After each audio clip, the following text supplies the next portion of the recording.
হেপির বিরহের গল্প। হেপি ছিল খুব সহজ সরল মনের একটি মেয়ে। মানুষের উপকার করতে ভালোবাসত, সবাইকে নিজের আপন ভাবত।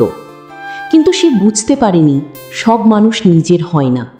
কিছু মানুষ শুধু প্রয়োজনের সময় কাছে আসে, কাজ শেষ হলে দূরে সরে যায়।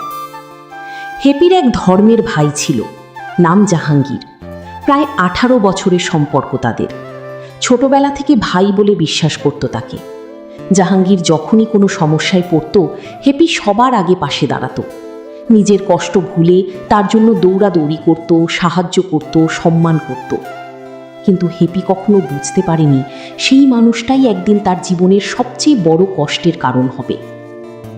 হেপির স্বামী আকরাম বারবার তাকে বুঝাতো, সবাইকে এত বিশ্বাস করো না, সব মানুষ ভালো হয় না, কারো সাথে এত বেশি চলাফেরা করো না। কিন্তু হেপি এসব কথাই গুরুত্ব দিত না। সে ভাবত মানুষকে ভালোবাসলে মানুষও ভালোবাসা ফিরিয়ে দেয়। সে বোঝার চেষ্টাও করত না যে পৃথিবীতে কিছু সম্পর্ক শুধু স্বার্থের উপর দাঁড়িয়ে থাকে। দিন যেতে লাগলো।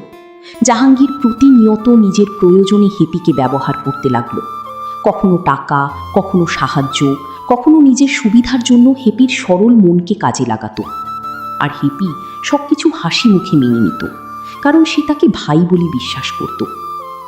অন্যদিকে হেপির আর এক বান্ধবী ছিল, নাম শিউলি। খুব সাধারণ আর সাদামাটা মনের মানুষ। বড় বড় কথা বলতো না, মিথ্যা আপন সাজত না। কিন্তু হেপি যখন বিপদে পড়ত, তখন সেই শিউলি চুপচাপ পাশে এসে দাঁড়াতো। নিজের সামর্থ্য অনুযায়ী সাহায্য করত, খোঁজ খবর নিত, সাহস দিত। সময় মানুষকে সব শিখিয়ে দেয়।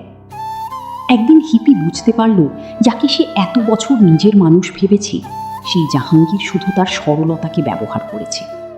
আর যাকে সে সাধারণ ভেবেছিল, সেই শিউলি সত্যিকারের আপন ছিল। সেদিন রাতে হিপি অনেক কেঁদেছিল। আকরামের কথাগুলো বারবার তার কানে বাজছিল, সবাইকে বিশ্বাস করতে নেই। তখন হিপি বুঝল, জীবনে রক্তের সম্পর্কের থেকেও মূল্যবান হয় সত্যিকারের ভালোবাসা আর নিঃস্বার্থ মানুষ। কিন্তু তখন অনেক দেরি হয়ে গেছে। তার চোখের পানি শুধু নীরবে একটা কথাই বলছিল, মানুষ চিনতে আমি বড় ভুল করেছিলাম। যে মানুষটাকে সে 18 বছর ধরে ছায়ার মতো আগলে রেখেছে, সেই মানুষের বিশ্বাসঘাতকতা সে সহজে মেনে নিতে পারছিল না। চোখের জল আর নিঃসঙ্গতা যেন তার নিত্যদিনের সঙ্গী হয়ে দাঁড়িয়েছিল। আকরামের নীরব সমর্থন। হেপি ভেবেছিল আকরাম হয়তো তাকে কথা শোনাবে, বলবে আমি তো আগেই বলেছিলাম। কিন্তু আকরাম তেমন কিছুই করেনি। বরং সে হেপির পাশে এসে শান্ত স্বরে বলল, মানুষ চেনা পৃথিবীর সবচেয়ে কঠিন কাজ হেপি। তুমি ভুল করনি, তুমি শুধু বিশ্বাস করেছিলে। যারা বিশ্বাসের মর্যাদা দিতে জানে না, ক্ষতিটা তাদেরই বেশি, কারণ তারা তোমার মতো একজন নিঃস্বার্থ মানুষকে হারিয়েছে।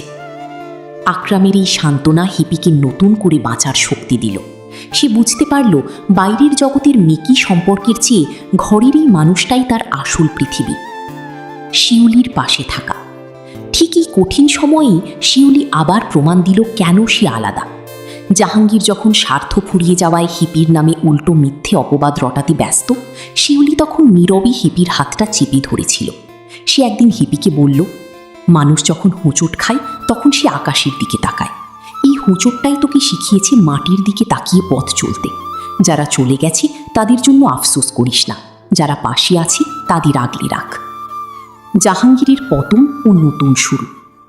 মাস কয়েক পর জাহাঙ্গীর আবার এক বড় বিপদে পড়ল। এবার আর তার পাশে দাঁড়ানোর মতো কেউ ছিল না, কারণ তার স্বার্থপরতা সবাই জেনে গিয়েছিল। সে আবার হিপির কাছে আসার চেষ্টা করেছিল, ভেবেছিল হিপির সেই পুরনো সরলতা দিয়ে তাকে আবার গলানো যাবে।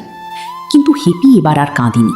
সে শান্ত গলায় জাহাঙ্গীরকে বিদায় করে দিয়ে বলেছিল, উপকার করার নাম ভালোবাসা নয়, আর প্রয়োজন মেটানোর নাম সম্পর্ক নয়। আমি তোমাকে ক্ষমা করেছি, কিন্তু তোমাকে আর বিশ্বাস করার ক্ষমতা আমার নেই। উপসংহার। হিপি এখন আর সবার জন্য নিজেকে বিলিয়ে দেয় না। সে এখন বোঝে কার জন্য কতটা করা উচিত। শিউলির সাথে তার বন্ধুত্ব এখন আরও গভীর। এখন সে বিকেলে আকরামের সাথে চা খেতে খেতে হাসি মুখে গল্প করে। হিপি এখন আর সেই আগের সহজ সরল মেয়েটি নেই, যাকে চাইলেই ব্যবহার করা যায়। সে এখন এক আত্মপ্রত্যয়ী নারী, যে জানে সবাই আপন হয় না, আর যারা আপন হয় তারা কখনো প্রয়োজন দেখে পাশে আসে না। শিক্ষা।